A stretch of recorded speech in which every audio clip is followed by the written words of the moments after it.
¿Cómo andan? ¿Bien? Che, vamos a darle un aplauso a los chicos de la banda de vuelta. Yo no sé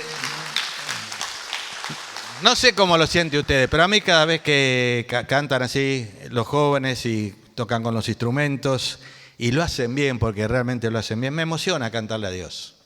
Me emociona. Te digo, terminamos con esta canción: en aquella cruz me salvaste. Gloria y honra a ti, Jesús. Uy. Y viste, con la fuerza de la música, ¿vos no sentís un poco de emoción? ¿Sentís o no un poco de emoción? ¿Sí? ¿Y está mal tener una emoción de alabar a Dios? No, a veces nosotros somos medio como que si alabamos a Dios tenemos que hacerlo con el razonamiento, pero es con todo nuestro ser, ¿no? Todo nuestro ser, espíritu, alma y cuerpo deben glorificar a Dios. Nuestras acciones, nuestros pensamientos, nuestras emociones para glorificar a Dios. Y yo le agradezco mucho a los chicos que nos hacen participar de esa forma en la alabanza a nuestro Dios. Vamos a leer un pasaje en Hebreos. Mirá, sonó el teléfono. Lo voy a apagar. ¿Viste todas estas cosas electrónicas? Los más jóvenes se llevan mejor con esto. Nosotros tenemos ciertos problemas. Siempre nos olvidamos de algo.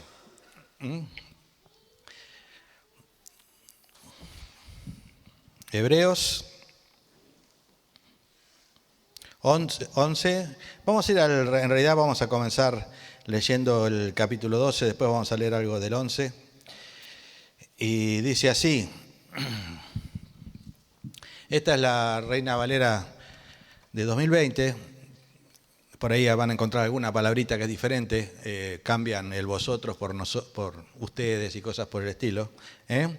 Dice, por lo tanto, nosotros también, que tenemos a nuestro alrededor tan grande nube de testigos, deshagámonos de todo el lastre y del pecado que nos embauca y corramos con perseverancia la carrera que tenemos por delante.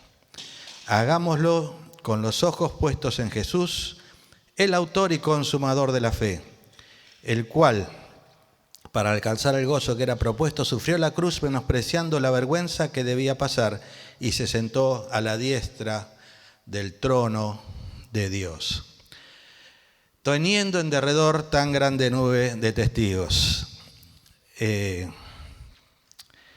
Vos sabés que cuando yo leía este pasaje muchas veces, ayer justamente lo hablaba con mi señora, siempre tenía ese concepto de que, bueno, vos lees el capítulo 11, que ahora vamos a leer algunos pasajes del capítulo 11, y vos ves hombres campeones de la fe, ¿no? Gente que sufrió mucho, gente que triunfó, gente que hizo cosas maravillosas, cosas que uno no puede imaginar, como un ejército de 300 puede acabar con un ejército de 20.000, cosas por el estilo. Cómo Dios acompañó con milagros la fe de esos hombres.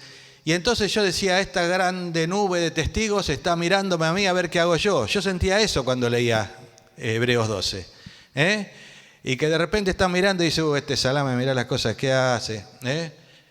Porque uno se siente muy inferior a esas personas.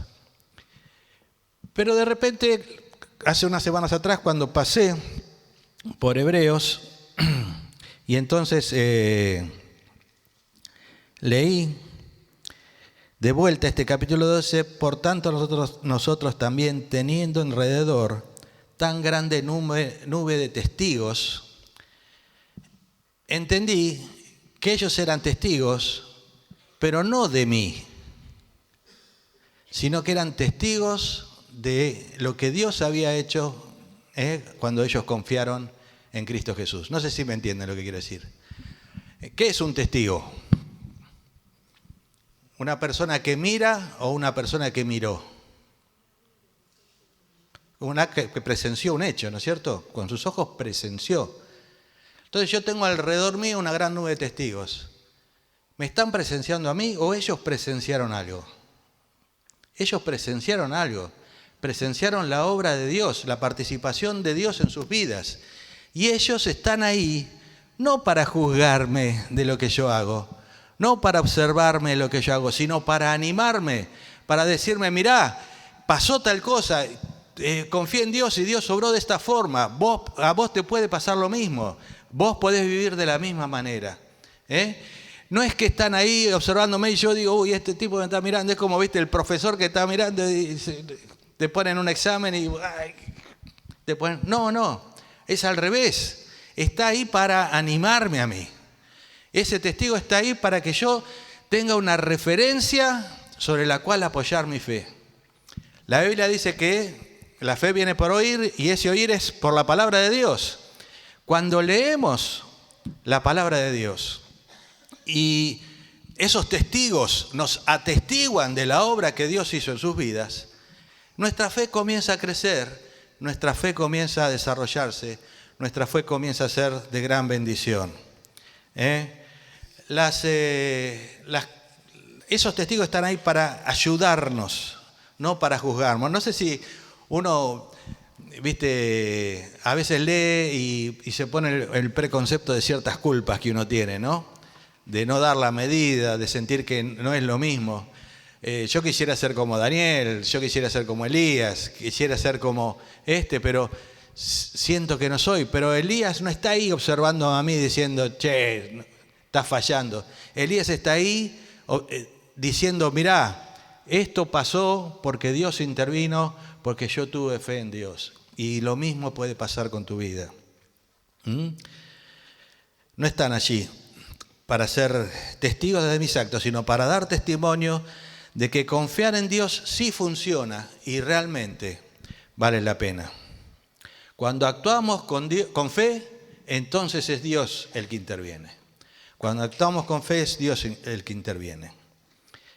Estos testigos, como dije, están para testimoniar, para que cuando yo oiga esas historias pueda crecer en la fe. Pero, ¿qué es la fe? Hebreos comienza el capítulo 11 diciendo, pues la fe, la certeza de lo que se espera, la convicción de lo que no se ve, ¿no es cierto? Pero podemos pensar, ¿es cuestión de tener fe o es cuestión de tener fe en algo especial? Siempre está la historia, ¿no? Y hace poco la leí también en un libro. Un día vos, por ejemplo, estás mirando un partido, vamos a decir así, la definición. ¿Cuándo fue que definimos la Copa América? ¿Definimos por penales? No me acuerdo. ¿Sí? ¿No? ¿Alguien se acuerda? El Mundial, ¿no? El Mundial. El Mundial, sí, ya estoy confundido yo. Lo que pasa es que yo no lo vi. El doctor me prohibió que viera la pena. No, pero los penales los vi, sí, ahora me acuerdo, sí, salí, sí, No, los penales los vi, porque ahí ya dije, listo, se acabó todo. Ya les conté la historia, ¿no? Estuve internado, estuve así, me banqué como 3 horas del partido y yo dije, nadie está gritando, perdimos, listo, salí afuera y estábamos en los penales. Bueno, la cuestión es que, imagínate, está ahí el jugador pateando el penal. No me acuerdo si pasó esto o no, pero es algo que normalmente ocurre. Está el jugador, mira la pelota, besa la pelota, ¿no? ¿O no? Besa la pelota, la pone ahí, se persigna. ¿Sí o no? ¿Sí? Y el arquero está ahí, tocando el palo acá, tocando el palo allá, saltando al travesaño, levanta las manos, ora a Dios. Uno pide hacer el gol y el otro pide atajar el gol o que la tire afuera. Y yo imagino a Dios diciendo, ¿y ahora qué hago? ¿A quién contesto, no? ¿No? ¿O sí o no? Entonces, vos decís, ese jugador que se persigna y ese otro que ahora... ¿Fe en qué? En realidad están expresando, como dijimos ayer, una expectativa, un deseo. ¿Viste? No están realmente dependiendo de Dios para eso, ¿no? Dios no es... A veces creemos que Dios es el matafuego para apagar nuestros incendios, la ambulancia en la puerta para llevarnos al hospital cuando nos lastimamos, el psicólogo para ayudarnos cuando estamos deprimidos. Todo gira en realidad alrededor de mí. Y soy yo el que debo girar alrededor de Dios. Nosotros muchas veces damos vuelta a las cosas. Y la fe tiene que ver con eso de entender que Dios es fiel a su persona, que Dios es fiel a lo que Él es. Dios es amor, Dios es justo, Dios es sabio, Dios tiene propósitos, no sé, Dios es misericordioso, Dios es un Dios de gracia, Dios es fiel. Y la fe es entender que Dios actúa de esa forma, de acuerdo a lo que Él es. Y que muchas veces vamos a enfrentar cosas en la vida que no entendemos por qué, pero que tienen realmente un propósito. A veces confundimos la fe con pensamiento positivo. Todo va a estar bien, ¿viste? Va a salir bien, ¿sí? Vamos para adelante. ¿Viste? Entonces uno dice, che, vos sabés que tengo miedo. No tenés que pensar así, tenés que, ¿viste? Pensar que va a salir todo bien. ¿Viste? Pensamiento positivo, ¿alguna vez escuchaste algo así? El pensamiento positivo ayuda a que las cosas se sucedan mejor. Bueno, sí, si estás deprimido y estás pensando todo va a salir mal, es muy probable que te salga mal, ¿no? Pero la fe no es pensamiento positivo. Porque no todas las cosas salen como nosotros queremos. Recién hablábamos de ahí de Jesucristo, cantábamos de Jesucristo en la cruz, y Él fue el ser más justo que había sobre la tierra, que hubo y habrá, ¿no es cierto? Perfectamente justo. Murió en la cruz. Si vamos a Hebreos, vamos a ir a Hebreos capítulo 11 y vamos a comenzar ahí la lectura y dice, voy a poner, perdón.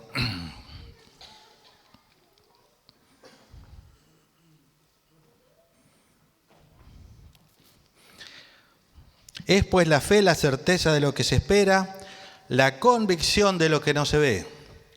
Por ella alcanzaron buen testimonio los antiguos. Por la fe entendemos haber sido constituido el universo por la palabra de Dios, de modo que lo que no se ve fue hecho de lo que no se veía.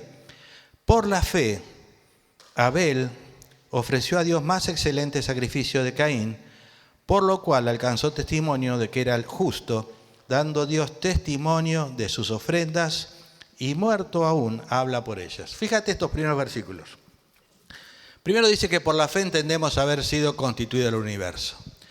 La fe nos da una perspectiva diferente de la que la gente en general tiene, ¿no? Si vos preguntás en general, por ahí te van a decir, bueno, ¿de dónde salió todo esto? Yo me estoy moviendo y lo vuelvo loco a la cámara. Vamos a ponernos acá. Me tendrían que marcar como a los técnicos en la cancha, ¿viste? No te muevas de este pedacito. La gente dice, sí, no, lo que pasa es que fue el Big Bang, no había nada y de regolpe explotó nada y se produjo todo. Eso es lo mejor que la mente humana puede teorizar acerca del mundo que nos rodea o de todo el universo si no tiene en cuenta a Dios. Que la vida surgió porque había dos piedras muy enamoradas, se mezclaron. No sé, o sea, la vida es cosa de Dios. Por la fe entendemos que fue constituido el universo. En cierta forma podemos decir que la fe también es racional, es más racional que otras cosas. Hace muchos años atrás nos visitó un hombre, el doctor Ryrie. Ustedes conocen, hay un libro por ahí que se llama Teología Sistemática de Ryrie.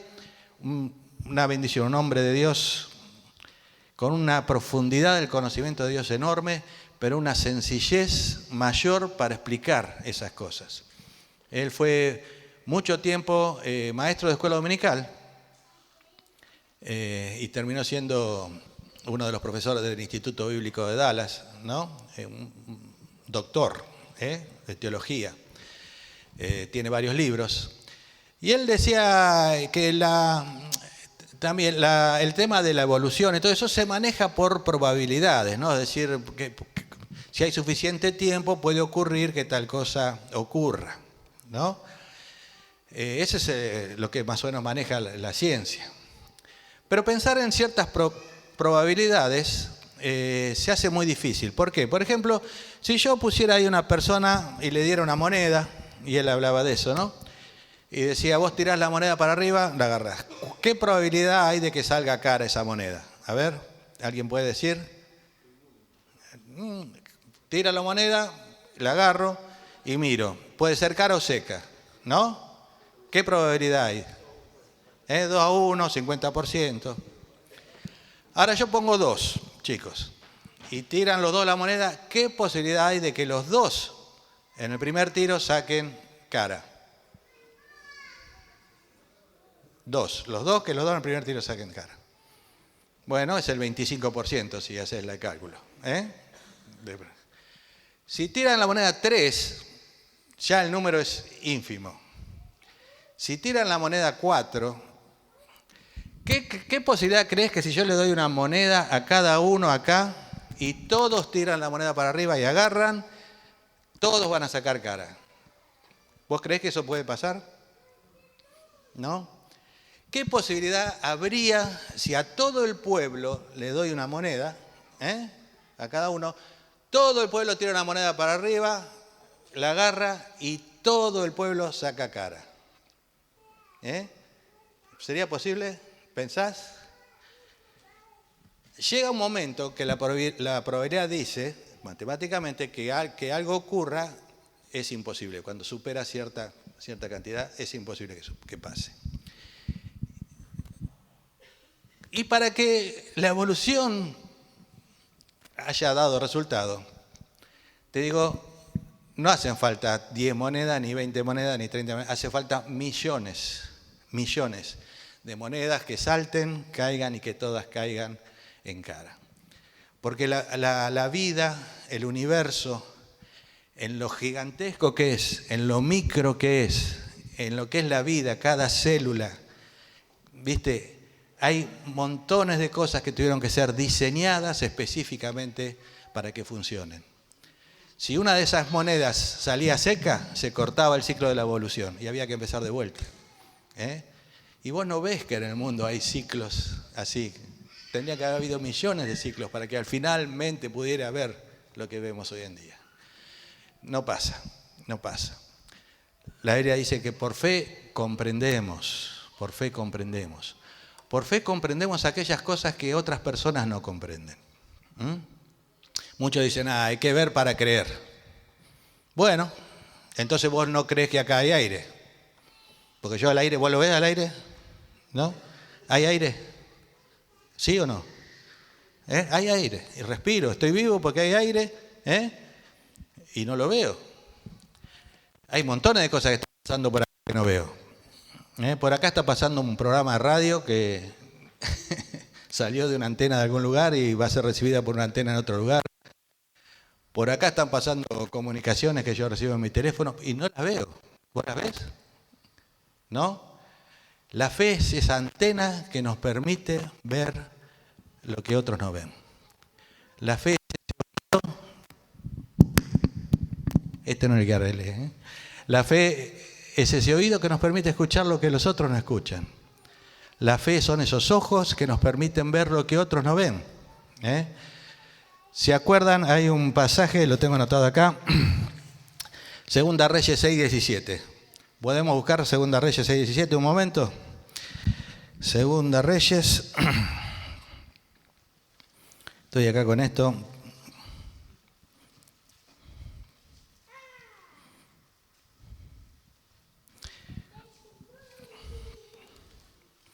Y vamos a leer un poquito antes y dice,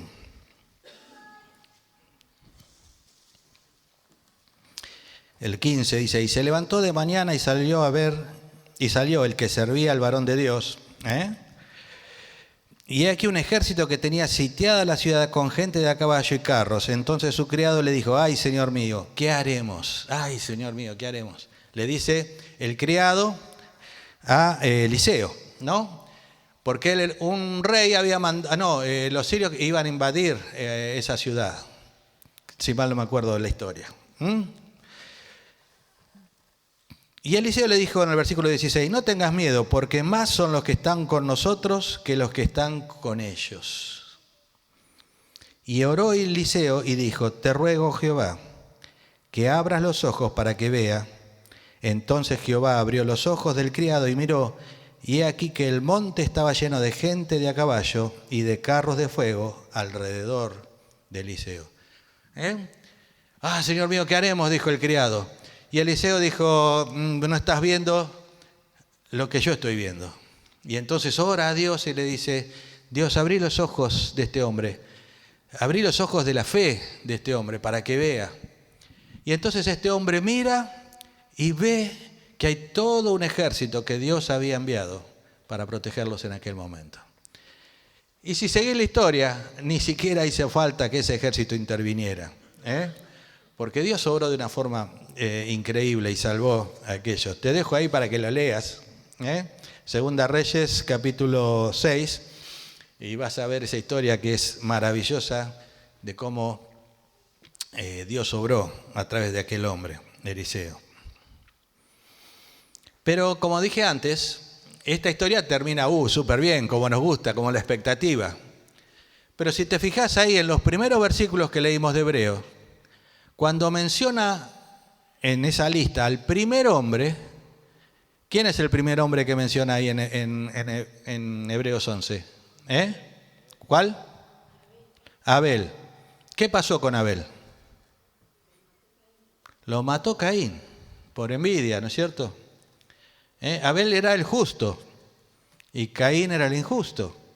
Y entonces uno dice, bueno, pero ¿cómo es entonces? La fe no resulta, porque Caín murió, también Jesús murió, también otros profetas murieron. Pero como dije antes, los ojos de la fe son los que nos permiten ver lo que otras personas no ven. Porque la fe no es la expectativa de que va a salir bien, de que vamos a zafar de esta. La fe es mirar aquellas cosas como Dios las ve. Poder entender cuál es el propósito de Dios y entender que Dios actúa de acuerdo a cómo es su persona y cómo es su propósito y su plan. Dios obra así. Y entender que también los planes de Dios no se limitan al tiempo que yo transito sobre esta tierra. Los planes de Dios son eternos. Y la porcióncita de tiempo que yo estoy acá no se compara con lo que será la eternidad. Y si quizás algo pasa acá que no es mi expectativa, si Dios lo permitió así, es porque está cumpliendo un propósito que tiene que ver mucho más allá adelante con la eternidad y que un día voy a entender y comprender. ¿Se acuerdan la historia de Job?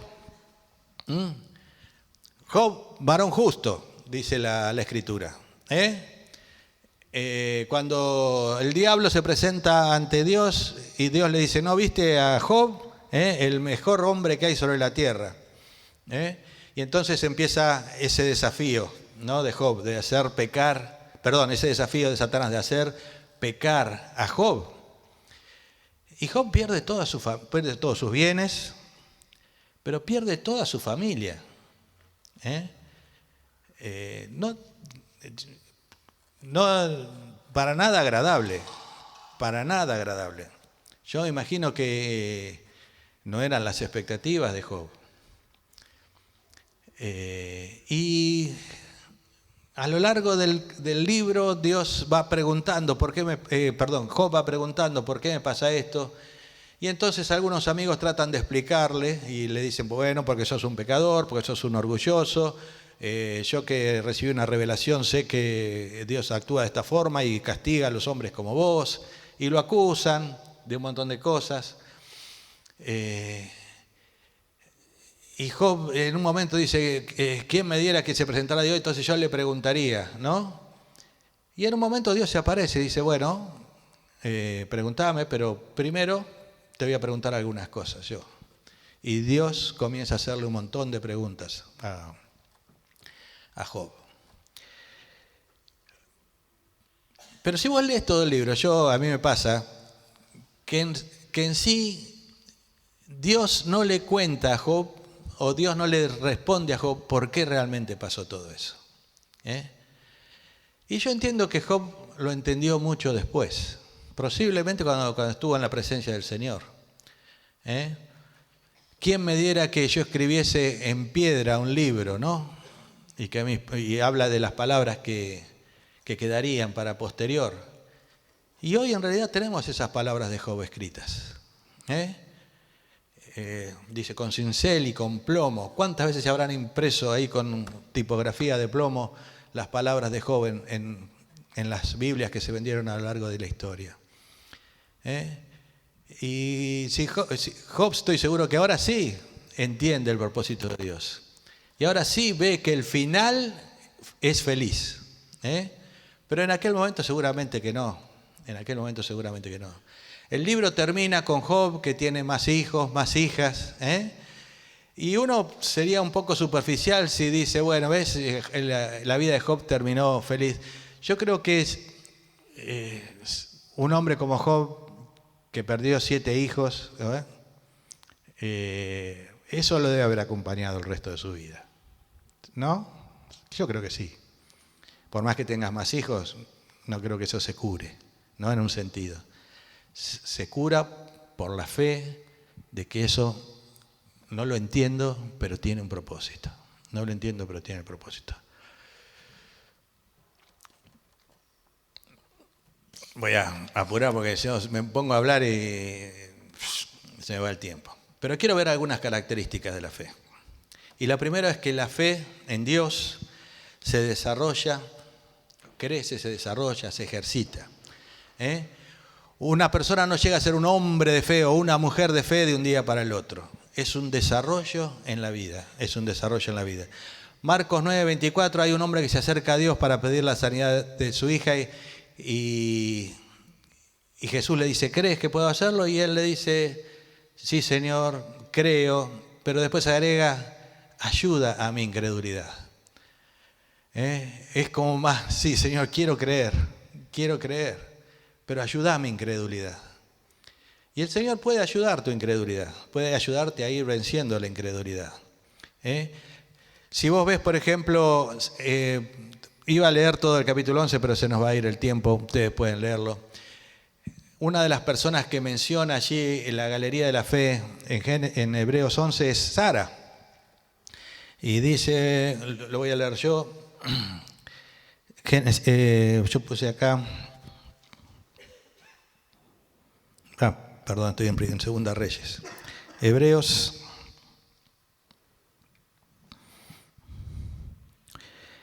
y menciona, por ejemplo, que por la fe Sara,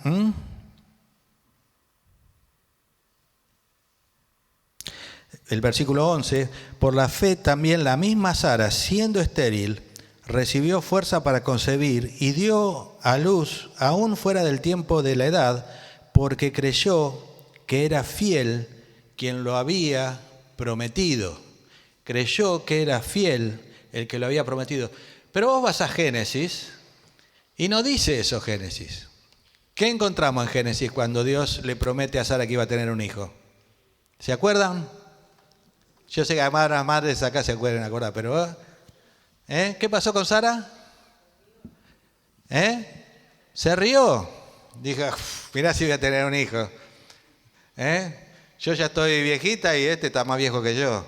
¿No? Estaba diciendo eso Sara. Y entonces Dios dice, Sara se rió. Y Sara dice, no, yo no me reí. Lo mismo que haríamos todos nosotros, ¿no? Pero vos ves que algo pasó en la vida de Sara. De alguna forma, Sara, después de aquel enfrentamiento, comenzó a creer, porque lo que nos dice Hebreos dice, porque creyó que era fiel el que lo había prometido. ¿Ves? Dios actúa de acuerdo a su persona. Él es fiel, Él prometió, Él va a cumplir. Las promesas de Dios se cumplen. Y Sara aprendió eso. No lo creyó al principio, lo tuvo que creer después, ¿no? La fe se desarrolla, se ejercita. Si vos vas ahí, se menciona Barak también. Eso está también en en Jueces 4. En Jueces 4. Y Barak fue uno de los jueces que libertó a Israel. Y dice que en ese tiempo había una profetisa que se llamaba Débora. Y ella le dijo, ¿no te dijo Dios que vayas y juntes estos hombres y vayas y libres a Israel? Y Barak le dice, bueno, sí, pero voy si vos venís conmigo. Y yo veo que Barak, quizá en un principio, tuvo dudas. Pero cuando estuvo al lado de la profetisa y ella volvió a decirle lo que Dios le había dicho, él dice, bueno, lo que Dios está diciendo es firme, pero necesito a alguien que me ayude en mi fe. Necesito aprender de la fe. Y vos ves que Débora y Barak finalmente libraron a Israel en esa historia. Eso está en Jueces capítulo 4. En Jueces capítulo 6 y capítulo 7, otro de los que se menciona en Hebreos, está Gedeón. Se le aparece el ángel a Gedeón, dice, bueno, no me acuerdo la salutación exactamente, pero más o menos, buenos días, varón esforzado y valiente. Y Gedeón está ahí, dice, aventando el trigo, y dice, hola, ¿qué tal? ¿Cómo estás, jefe? ¿Todo bien? Sí, bueno, vos vas a librar a Israel. Y dice, bueno, yo soy de la tribu, yo soy pobre, mi familia es pobre, soy el más pequeño de los hijos. Y Dios le dice, no, vas a ser vos. Y pasa un tiempo y ocurren ciertas cosas y ese hombre llegó a ser el que libró a Israel, pero de una forma increíble. Y él tenía dudas, no tenía una fe fuertísima al principio. De hecho, cuando reúne el ejército dice, bueno, Dios, si esto va a salir bien, hace que... No me acuerdo del orden de las dos cosas, pero la cosa que dice, hace que caiga rocío sobre toda la tierra y un vellón de lana que yo voy a poner acá tiene que quedar seco. Y pasa la noche y al otro día él va a buscar el vellón está seco y el campo alrededor empapado. Pero no le alcanza, entonces dice, bueno, vamos a hacer al revés, que el vellón esté mojado y el campo esté seco. Y al otro día va y del vellón exprime un montón de agua y el campo alrededor está seco. Pero parece que todavía no le alcanza. Y entonces Dios le dice, bueno, anda al campamento de los enemigos, ¿no? Y él va durante la noche, solo, con alguien que lo acompañaba, en realidad con un escudero, se mete entre el campamento y escucha ahí que unos soldados habían soñado que Gedeón les ganaba la batalla. Y él vuelve y se da cuenta de que se podía confiar en Dios, que había cosas que estaban sucediendo que eran sobrenaturales, que no dependían de la fuerza de él, que dependían de Dios. Y entonces dice, bueno, listo, con estos 30.000 que junté vamos a vencer. No, Dios le dice, no, todavía no, tenés que mandar a todos los que sienten miedo a la casa. Y se queda con 10.000. Y Dios todavía le dice, no, todavía no me gusta, tenés que mandarlos al arroyo y los que levanten el agua con la mano y beban con el agua, esos son los que van a ir a la batalla. Y le quedan 300. Pero lo que yo veo es que en todo ese proceso Dios estaba ejercitando la fe de Gedeón. Finalmente Dios, les dejo ahí, léanlo. Capítulo 6 y 7 de Jueces, para que les pique un poquito y lean. Pero Dios obró grandemente. Como dije antes, la fe se desarrolla, se ejercita, crece. La fe nos hace ver lo que es invisible. Hablamos de eso un poquito antes. La fe en Dios se hace notoria. La fe en Dios se hace notoria. Acá traje una Biblia. Esta Biblia está hecha bolsa. Es la Biblia que yo usé, creo que es la segunda Biblia que compré después de convertirme. La primera la perdí, no sé dónde fue a parar, se debe haber destruido, porque era una de esas Biblias comuncitas. Esta era una Scofield, o es, pero está un poquito... Y esta la tengo guardada en la biblioteca porque tiene algunas anotaciones y cosas que yo iba haciendo.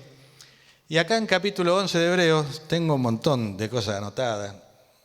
Esto era del tiempo de instituto bíblico cuando estaba estudiando. Y anoté algunas cosas, tenía también cierta obsesión de hacer las cosas aliteradas, ¿viste? Porque como estábamos estudiando cómo predicar y todo eso, homilética se llama la materia. Y anoté algunas cosas que hacen de la forma en que se hizo notoria la fe de algunos. Empieza hablando de la creación y pensé, es una fe que admira al Creador. Después dice que Abel ofreció a Dios más excelente sacrificio, una fe que adora al Dios de la creación. Después dice que por la fe Noé, cuando fue advertido por Dios acerca de las cosas, preparó una fe que actúa. Después habla de Abraham y de Sara y una fe que aguarda el cumplimiento de la promesa. Sabemos que ellos estuvieron esperando. Después habla de Isaac y Jacob y habla que ellos bendicen por la fe a sus hijos. Y una fe que ama es una fe que bendice. El amor bendice a las personas. Después habla de José, que al morir mencionó la salida de Israel de Egipto, o sea que iban a ser liberados de la esclavitud. Una fe que anima. Moisés y sus padres, cuando escondieron a Moisés, que iba a ser el libertador justamente del pueblo de Israel, una fe que anticipa. Josué, cuando dan 7 vueltas al muro alrededor de Jericó, una fe que avanza, cuando iban en la conquista de la tierra prometida.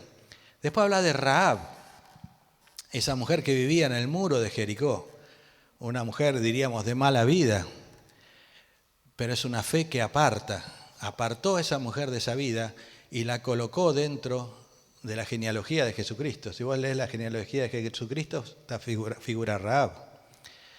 Y después habla de muchos otros hombres de la fe, como los que te mencioné, Gedeón, Barak, una fe que amonesta. La fe se hace notoria. Cuando uno tiene una fe verdadera en Dios, la fe se hace notoria. Santiago dice que la fe sin obras es muerta. Y para que si hay una fe verdadera, entonces va a haber ciertas obras que van a acompañar esa fe. Pero fundamentalmente también la fe nos salva. Primera Pedro dice que, Primera Pedro, vamos a leerlo, Primera Pedro 1. Primera Pedro 1, 9. Obteniendo el fin de vuestra fe, que es la salvación de vuestras almas. Es la fe en ese plan maravilloso de Dios la que nos salva. No son las obras, no son lo que nosotros podemos hacer, es la fe en la obra del Hijo de Dios. Es tener fe en que esa obra es suficiente, es tener fe en que esa obra es eficaz, es tener fe en que esa obra es para mí. Es la fe, el objetivo de la fe es que obtengamos la salvación de nuestras almas. Podemos dar gloria a Dios, porque el plan de Dios se cumple. Como dije antes, a veces nuestras expectativas son unas y lo que ocurre realmente en el plan de Dios son otras. Pero Dios tiene un plan, así como yo me imagino que en ese momento, cuando Cristo enfrentó la muerte, debe haber sido doloroso. Pero Él mismo miraba hacia el futuro, hacia el plan de Dios, y veía a todos los que iban a ser salvados por ese sacrificio que Él estaba haciendo. Hoy mencionaron a Isaac y, Abraham, Isaac, y mencionábamos, yo no puedo imaginar lo que vivió Abraham en ese momento. La verdad, cada vez que paso por ese capítulo es un capítulo que me revuelve un poco las cosas de mi cuerpo y de mi mente, ¿no? Pensar que Dios le estaba pidiendo que sacrifique a su hijo y que él decía, bueno, Dios me prometió que a través de este hijo yo iba a tener descendencia, así que si yo lo sacrifico, Dios lo va a tener que resucitar. ¡Qué fe! ¿No? Pero qué momento el que había que enfrentar. A veces hay momentos duros, pero Dios tiene un propósito glorioso al final. Y como dije, a veces lo vamos a ver y a veces no lo vamos a ver, o sea, va a pasar más allá de nuestra vida. Dice ahí en Hebreos mismo que algunos de ellos estaban mirando el futuro y no recibieron lo prometido en aquel momento. Pero las promesas de Dios se van a cumplir, porque es fiel el que lo prometió, como dijo después Sara. Fiel es el que prometió. Hay otro versículo que dice, fiel es el que lo prometió, el cual también lo hará, ¿no? Es fiel para cumplir el propósito de Dios. Que Dios te anime a vivir por fe. ¿Qué quiero decir vivir por fe? Vivir de acuerdo a lo que Dios es. Dios es fiel, Dios es honesto, Dios es amor, Dios es misericordioso, Dios es un Dios de gracia. Que nosotros podamos vivir así. Y quizás Dios es puro. Por ciertas cosas que como cristianos, ciertas decisiones que tenemos que tomar, pasos que tenemos que dar en nuestra vida, vas a sufrir burla, rechazo u otro tipo de cosas. Pero tenemos una gran nube de testigos que nos está diciendo, vale la pena, vale la pena. ¿Qué quiere decir que vale la pena? Vale sufrir el dolor, porque después la recompensa es mayor. Vamos a orar. Padre Celestial, te damos gracias en este día por tu cuidado y tu bendición para cada uno de nosotros.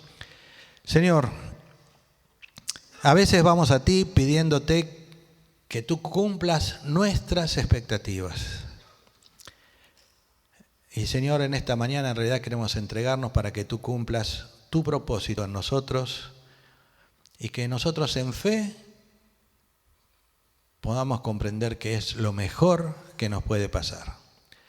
Señor, bendice la vida de cada una de las personas en este lugar. Bendícelos con el crecimiento en tu palabra, con la práctica, Señor, de los principios de una vida que te agraden a ti. Que cada día podamos ser más como Cristo, Señor, y que brillemos en este mundo que tanto necesita de la luz. Gracias te damos por todo, en nombre de Jesús. Amén.